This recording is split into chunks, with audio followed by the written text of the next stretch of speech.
I've been able to build something of an online presence that I'm really proud of. I'm full on creating content. That's what I'm all about. I want to inspire people to cook more in the kitchen. I want to give them cool ideas. I want to influence how Canadians cook.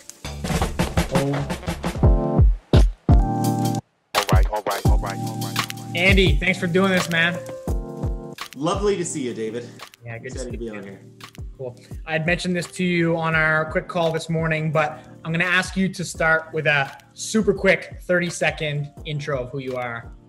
Who am I? Okay, my name is Andy Hay. I'm a chef, dad, content creator based out of the wonderful Dartmouth, Nova Scotia. Got my start in the food world after about a decade in technology. I somehow managed to weasel my way onto Masterchef Canada, and that's been kind of the thing that kickstarted this whole new food career. So that's a little bit about me. Okay, unreal. So Andy, I'm going to be selfish today, and we're going to talk about things that I'm currently interested in, and I'm just going to pick your brain and try to siphon some of your knowledge. So the three things that I want to focus on today are healthy eating for training, but also making that food tasty and making it in a pinch with limited time in your schedule. Number two, I want to talk about round 2 of MasterChef coming up for you on the All-Star season. What that means for you, how you plan to maximize the brand equity that you'll pull from that for the East Coast Kitchen. And then third, social media and brand hustle, especially as that pertains to the former two topics. So let's jump right into it. Let's do it. For the healthy eating and training, I'm asking because, as you know, since we're buddies, I, about a week ago now, decided that I want to start training for an Ironman. I think like probably a year and a half out. And I've been like weightlifting as well, and I'm eating really healthy, but I kind of suck at cooking, and I really love food. So it's a ton of work to be prepping food right now. Basically, like what I'd eat in a day is a smoothie in the morning. In the middle of the day, I'll have like quinoa, chicken thighs, and a green. Then at night, I'll try to have another like protein, tofu or meat, some more veggies, good carbs, and then a yogurt bowl before bed. But I'm curious, what some of your go-tos are, or what you're eating in a day right now. Yeah. So, I mean, I've been running a lot, got inspired by you and a few others, and kind of hit the road during the pandemic, just as gyms and yoga studios closed down. So I'm hooked on running as well. Healthy eating is interesting. Like I on my Instagram page, I do a ton of like food porn. It's all like good baked desserts or stuff that is going to get people to smash that like button. But in real life, like we eat pretty healthy in our house. I think a lot of it is like, there's no way around it. If you are going to prioritize health, it's going to take an effort or an investment to get yourself fueled. There's no magic pill that you can take to make it easy, that you can work all day and still be able to eat and see growth and see progress. Yeah. I think the biggest thing for me that I've seen that saves me time, and I look at it as like a form of self-care, is that meal prep. So I don't believe there's a way around this. Like I carve out about 2 to 3 hours on Sunday afternoons. It's my time. I'll bring like my kids will come and help me as well. But I find that period of time sets me up so much during the week that it's crazy. Like people will go to the gym for 2 hours a day, every single day of the week. But the reality is what you put in your body actually has a bigger effect than a lot of the, like your physical activity. So I think that that's something I'm trying to like encourage people, not that I'm a pro at it by any means, but spend the time meal prepping. It makes a big difference. Yeah. Sorry, go ahead. And I was just going to say, as far as like fuels or hacks, like we roast a ton of vegetables here. That's like the most easy way to get a lot of your vegetables in that taste good. So just crank the heat in your oven. If you have an air fryer, they're actually amazing as well. That's basically a mini convection oven, and it just roasts the shit out of your veggies and they make them taste delicious. And then get like a good homemade dressing that you can make. And that's something we eat through the winter almost every single day. So I know that's what was going to be my next question, is how to like flavor them. And that I know so little that when you say homemade, like what would go into a dressing is like an oil and some spices or? Yeah. So like it really depends. You can get as basic as get some store-bought mayo and then put in a bunch of different herbs, some garlic, some citrus. Really, when you think about how to make something taste delicious, it comes down to, this is a little bit more on like the technical side of cooking, but it's really easy. What you're trying to do is balance flavors. The goal is to, when you're making anything, any meal, if you want to taste delicious, you need a fat. So fat could be butter, olive oil, any oil at all. Avocado could be that fat. Sour cream. You're going to need some acid. So acid could be like a lemon, a lime, vinegar. That, and again, think of how this is hitting your tongue. You're getting the fat that rounds things out. You're getting the citrus that almost like adds a cut. You want to get some like texture in there, something crunchy. You'll need a little bit of salt, goes a long way. So these things is just a game of balancing. But to make something taste delicious or make sauces, the biggest thing, there's a couple tools that you can use. A blender will go so far. So put in like some store-bought mayo, some fresh basil, garlic, lemon juice, some capers, some anchovies, and you kind of got like a Caesar salad dressing there. Wicked with like roasted carrots. It's super delicious. These basic vinaigrettes and dressings can just make eating healthy like actually quite easy to do. Okay, unreal. So I'm gonna implement that for sure. I've been doing a lot of like steamed veggies, but I need to convert, I think, to the roast. You know, veggies just suck. Like Yeah, the reality of sticking with that and making it into a lifestyle is tough, especially if you're like a food lover. There's people out there that will eat for fuel, and you see a lot of these athletes, like that's how they look at food, is straight up fuel, yeah, which takes such discipline, which is amazing. But for me, I eat for pleasure a lot of the times. So yeah. I find like really roasting vegetables hard, cooking your meat. Like if you have a skin on, bone in chicken thigh, chuck that in the oven with some salt and olive oil at like 450 Yeah. for an hour. If you do a bunch of those will stay in the fridge amazing. You get a nice crispy skin, and I could eat that every day. That's what I'm looking for, is like recipes that I can eat every day that are fueling me, that are delicious, without sacrificing. Like I couldn't eat like That's a bowl. You that's know what I mean? exactly what I'm trying to achieve because yeah, Yeah. I have been eating for fuel. And to be honest, since I'm so exhausted and tired,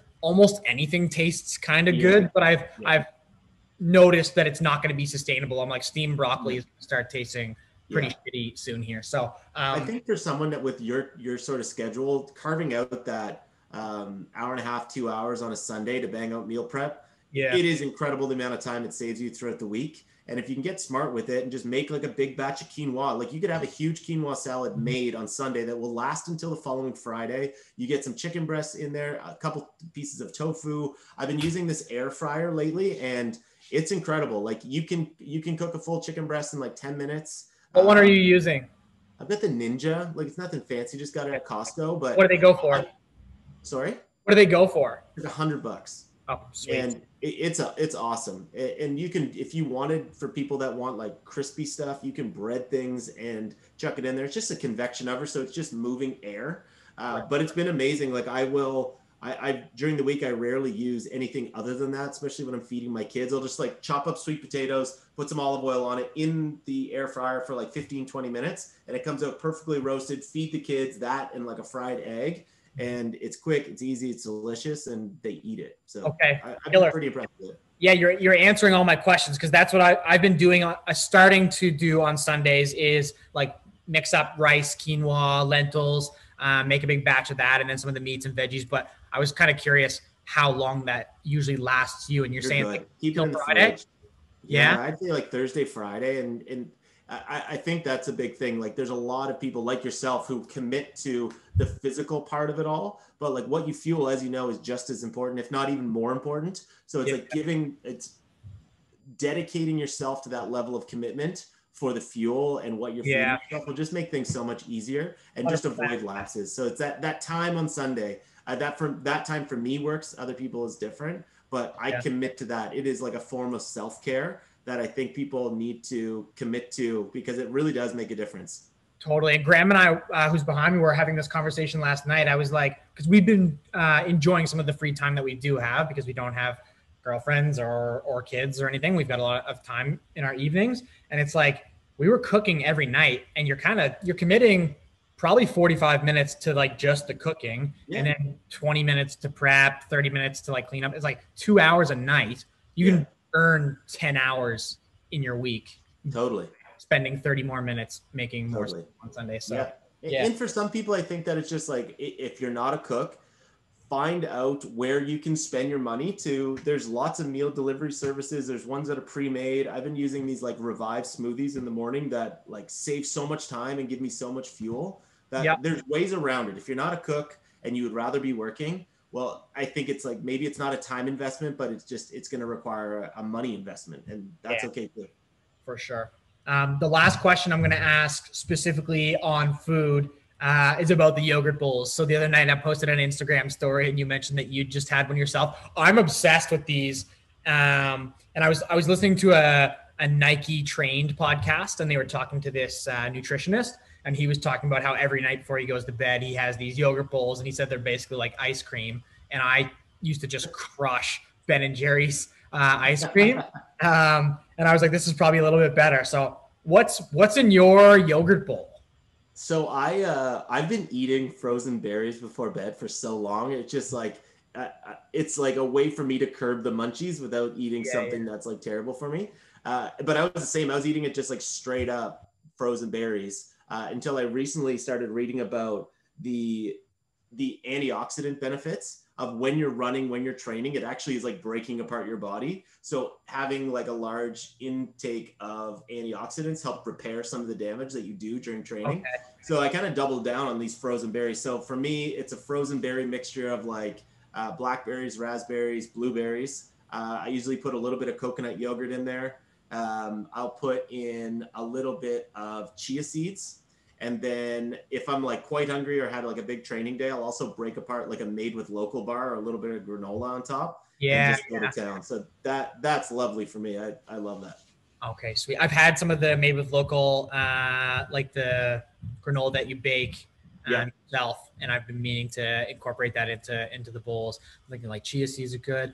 Coconut yogurt. Do you have like low sugar yogurt, or how are you like? That's the problem. Yeah, it's the Greek yogurt that's flavored with coconut. Like if it's perfect world, I'm going for Greek yogurt flavored with coconut. But you might as well have a bowl of ice cream. So I'm pretty like, I'll put 1 tablespoon in, and then maybe some peanut butter. I forgot to add peanut butter. I'm a total peanut butter fiend, so I know that's not particularly good for me, but like I don't care. I think with the running and stuff though, especially if you get some of the healthier stuff. Again, I'm speaking total bro science. When I like can convince myself that something, or I hear that something's healthy and I like it, I'm like, okay, I'll just thing. Yeah. What I've been doing is the like sugar-free or super low sugar plain Greek yogurt, a scoop of peanut butter protein, some almond butter, and then mix that up, a little bit of almond milk to lighten it up a bit, and then some nuts, a granola, which I need to switch over to made with local 100%. And then available across the whole country. Yeah, let's go. Shout out to Sheena and A-Russ. And then frozen cherries, frozen dark cherries and blueberries. Do you like the blackberries, the frozen blackberries? They're okay. They're not my favorite. Yeah, we had to get those out of the mix. And every now and then you'll get one that like has mold in the middle. That's like, I'm getting the ones from Costco, and you're just like, oh, there's something that wasn't good. There's something in that bite. Yeah. If anyone's listening to this, they're probably like, why the hell is he asking about this so much or spending so much time on this? I think I'm underselling the bowl right now. Like I genuinely look forward to that every night. I agree. Yeah. It's a powerful thing. And there's much where last night I had like, my daughter got me a popcorn maker for Christmas, which may have been the best Christmas gift I've ever got in my entire life. But it's like, if I have a small bowl of popcorn before bed, I can feel it in my face. Like I wake up in the morning, I'm just so dry. Yeah, totally. And again, Graham and I have been really great for pushing each other on the healthy eating. And I've just found so quickly now, like I'm only 28, but it's like if I have a couple chips or like a chocolate bar or something before bed, like I wake up puffy, like I feel it in my joints. And this again curbs those cravings and hits a lot of that. Like you've got your sweet, you've got your like some of your fats and stuff, and it's totally. Cool. So topic 2, we got Masterchef round 2, the All-Star season coming up. So we're going to avoid just talking about that experience because people are going to be able to see that. But I'm interested in how that's going to affect the East Coast Kitchen and your brand. So you touched on it quickly earlier, but what was that like for the growth or the kind of emergence of your brand in the first place, the first time around? I mean, it was everything. It totally changed my life. I was, before the first round of Masterchef, I was a tech sales guy, was immersed in the world of social media, but more so from like a consulting side of things. Never have actually done it. So it was amazing. Like I dove in and had no expectations. It was just something I was doing for me, and I thought it was going to be fun and hilarious. And I went on there, and it was amazing. It was totally amazing. It changed my life. Like, I feel like I'm a different person since going through it. I think that since then I've gotten incredibly good and really comfortable with throwing myself under the bus. If there's something I'm scared of, I'm just like, all right, well, I'll do it. I don't care. Like, just gonna have to do it. So I think that, like, mentally, it changed my life. It hardened me a lot. It made me way, way, way less fearful of everything.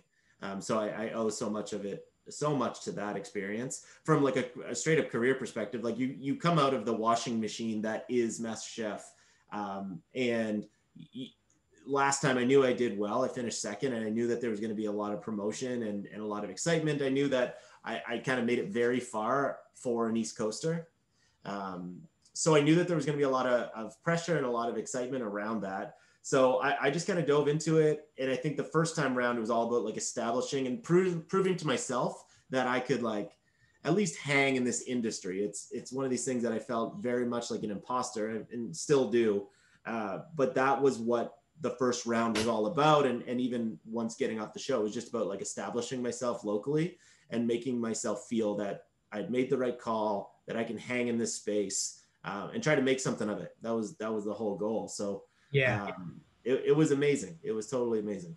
Amazing. And it's been so fun to watch you grow through that and after that, and to see you start just hustling like crazy and exploding on Instagram. I think you're like close to 30,000 on Instagram now. I'm curious, how will you go about this round differently as it pertains to how you treat social media and how you push that out? Or is it going to be differently or different? It'll definitely be different. Like, last time, I really had no idea what was going to come of it. I didn't know what I wanted to do. I knew I wanted to be in food, but didn't really know what that was. So you get this finite period of attention for the whole time that you're on the show, and you want to capture as much as of that attention, bring it off the TV and into your world. Last time I didn't really have a world to bring them into other than Instagram.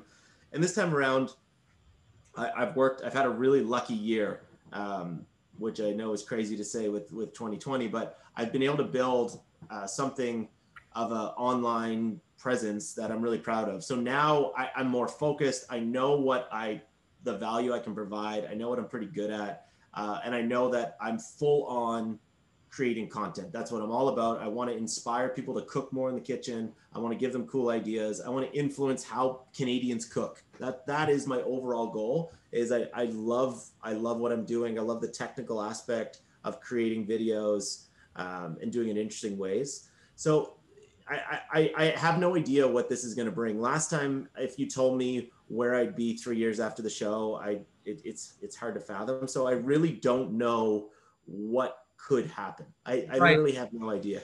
In terms So of as far as like, in terms of your game plan and where you want to lean in, like what platforms or tactics or channels do you want to focus on? Like, what's going to be the emphasis? yeah, for me, I think my audience, I have, based on the analytics that I know of my audience, I have a following of 80% women between the ages of 25 and 40. And their mothers. I also have their mothers following me as well. So I know for this segment of the population, it's predominantly moms that do follow me. And I think that they hang out a lot on Instagram. So I've thought about like wanting to be omni-channel, and I'm just like, oh, I got to get a YouTube channel going. I got to be on TikTok. But the more I think of it, I actually feel like I don't have a big enough audience on Instagram yet to start worrying about changing platforms. So this time around, I feel like I'm becoming laser focused. I'm fully committed to Instagram. I want to use it in every single conceivable way. I see that video is king. That's only continued to grow in Instagram. That's what their algorithm is favoring. So that's what I'm super focused on, is video. it's Instagram, and it's driving people to my website as well. So I know how people go about cooking. So they'll scroll their feed, they'll get inspired by something that they see on Instagram, they'll save it, and then that night or that weekend, they'll come back to that post and then go to my website to actually make the dish or the recipe that I'm doing. So that's my ecosystem. Is tip of the spear is Instagram, get people inspired, and then later on bring them into my ecosystem of my own website, hopefully capture their email address. So I don't know what I'm going to do necessarily with that email address yet, but I know that there's a lot of value in owning it. So that's kind of what I'm thinking, is like keeping them in my ecosystem, really doubling down on Instagram, staying focused, pushing video really, really, really hard.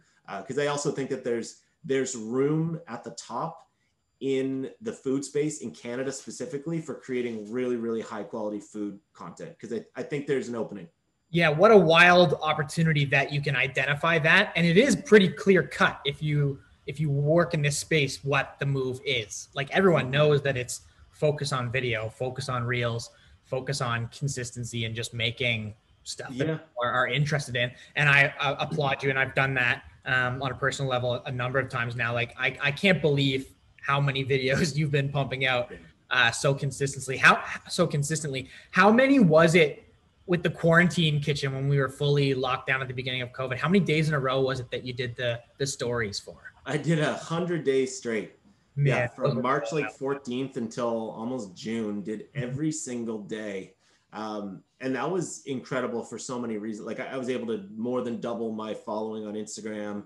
I feel like I get recognized more now from the quarantine kitchen than I do from Masterchef the first time around.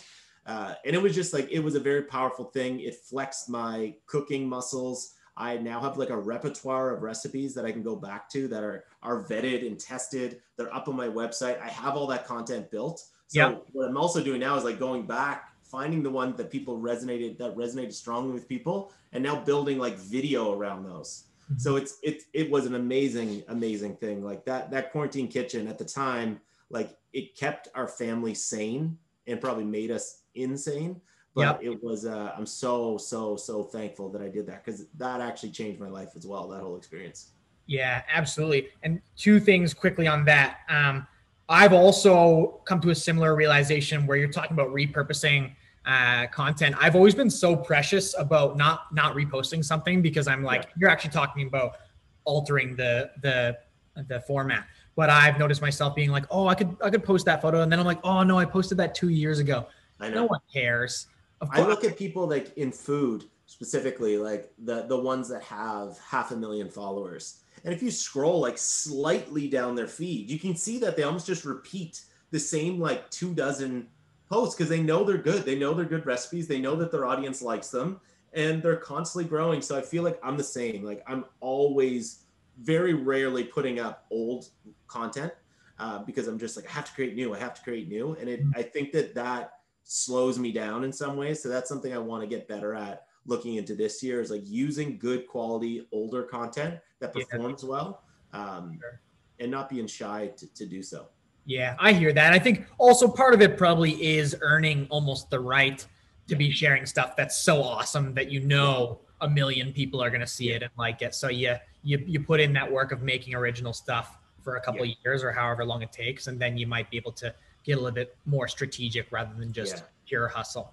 One thing that I'm kind of thinking a lot lately after the podcast that you recommended to me, I think it was Creative, was they were talking about the importance of reels, and I've seen it myself, and it's been wild to watch. I've kind of committed to probably in the last 2 weeks to creating almost a reel a day.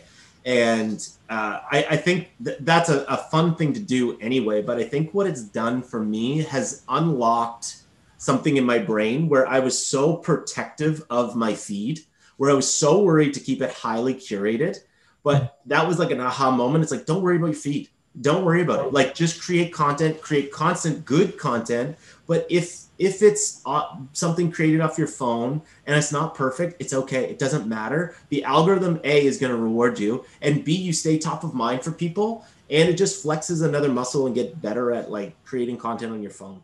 For sure. And I've had that same kind of realization. And for me, it made it fun again, because I was like, I felt like I was playing the algorithm game in a weird way that I was Mm. losing it, and it just wasn't fun. It felt so forced, and Yeah. yeah, it was that podcast with that Colin Duggan or Dugan that got me excited about Reels again. So I'm fired up. Yeah. And the other point that I wanted to ask about quickly was you and I had joked the other day when you had posted a story. It was a sponsored story, and Vi's in the back smiling.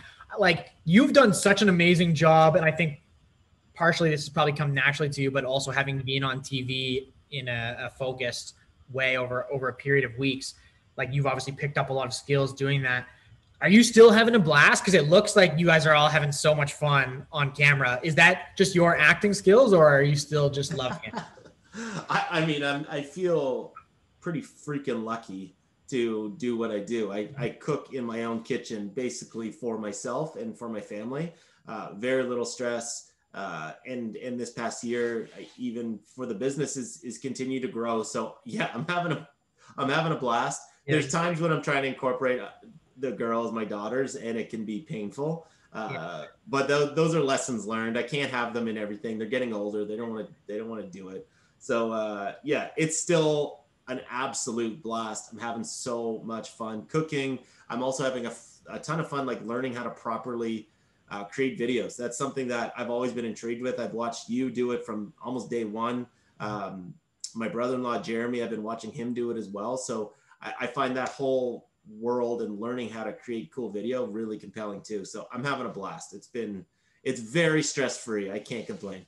Yeah, awesome. I love to hear that. And it's always fun to hear about your journey and your work and to work with you. I'm going to ask a question because I have a lot of friends here in Toronto that are always asking, because they know that we're friends, asking me about you and about your food and about your business. For people who don't understand how, and you can stop me if you're not comfortable with sharing too many details, or you can share whatever you want. Like, what is the business model? Because people are asking, they're like, does he have a restaurant, or is he going to start as a new restaurant? Yeah. Like, yeah, where is your business coming from, and how do you see that evolving, or how would you like to see it evolve? Yeah, it's super interesting. Like, so the way I make money is through brand partnerships. So I will create content. It's the way to describe it to people that really don't have any foot into the content creator influencer world. It's a freemium model. That's how it works. Is I am giving away as much content as I possibly can, uh, in exchange for my followers to be okay with seeing an ad every now and then. Mm-hmm. So that's how I generate my revenue now.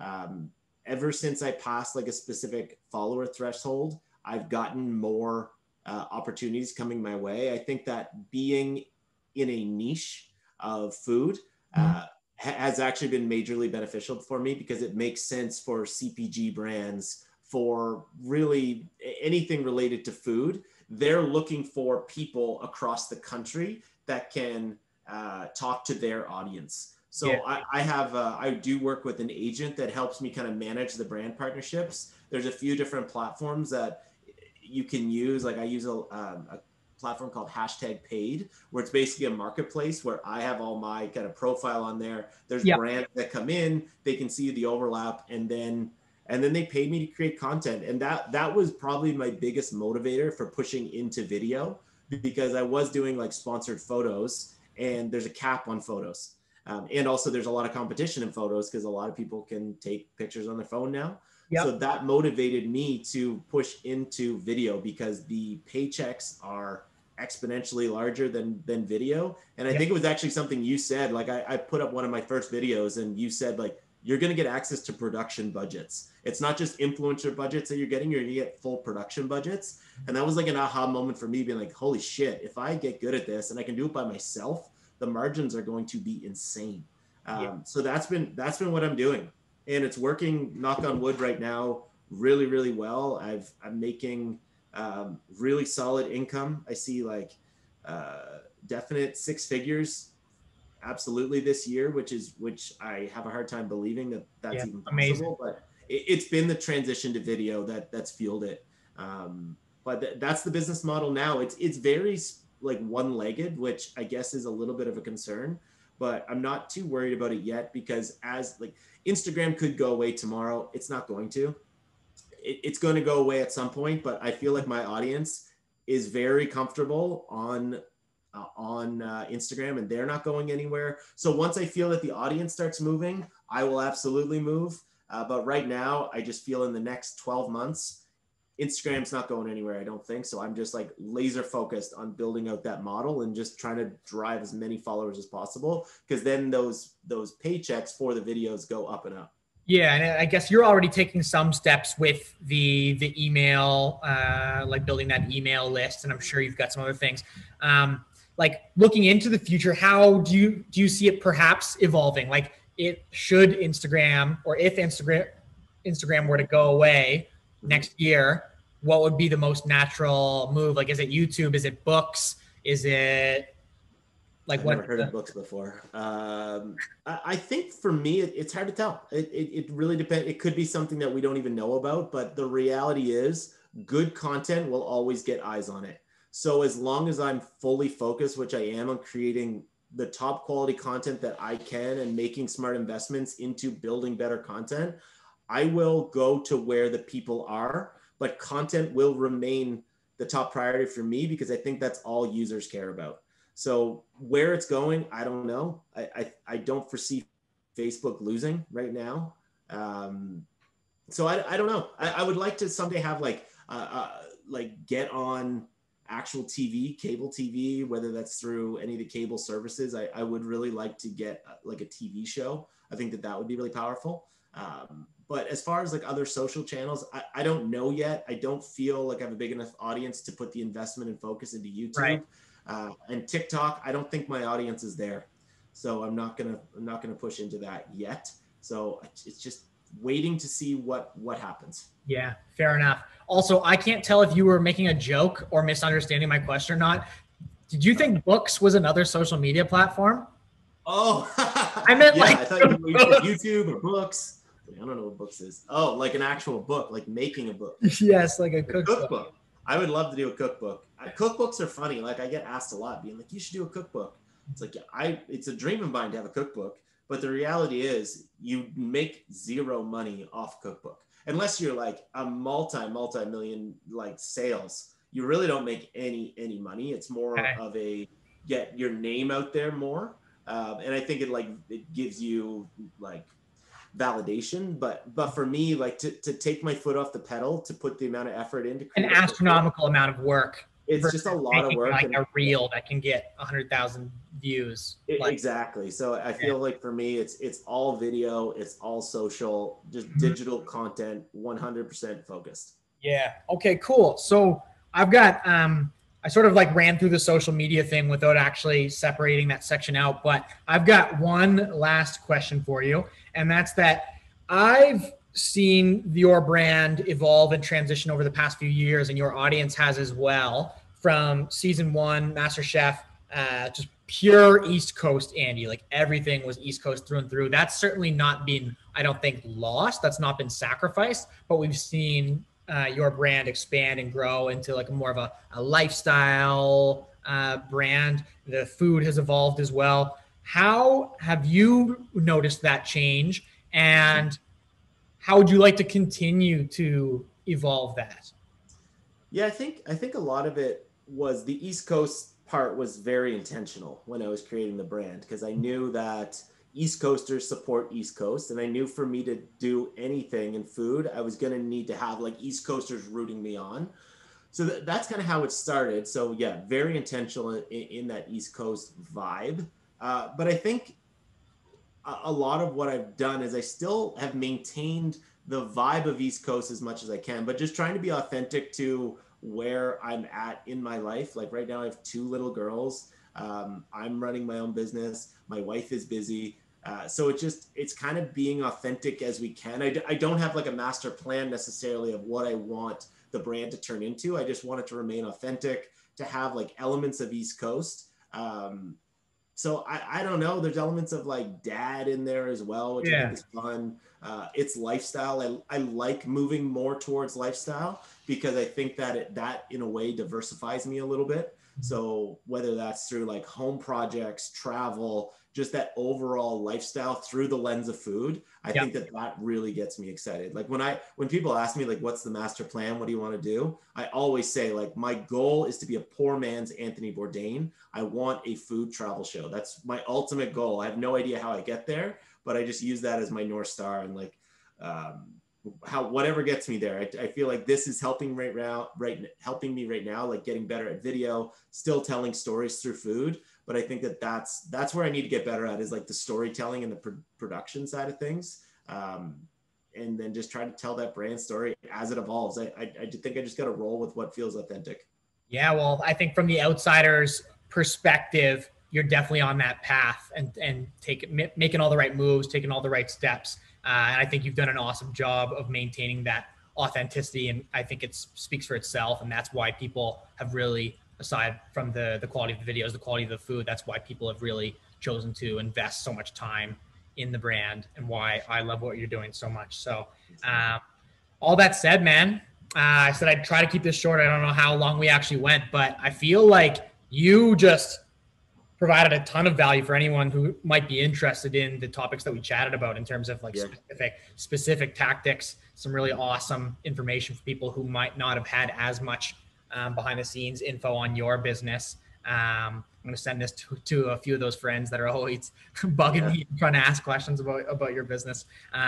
But yeah, man, thanks so much for doing this. I really I appreciate you, and I'm excited to see your round 2 on Masterchef up soon here.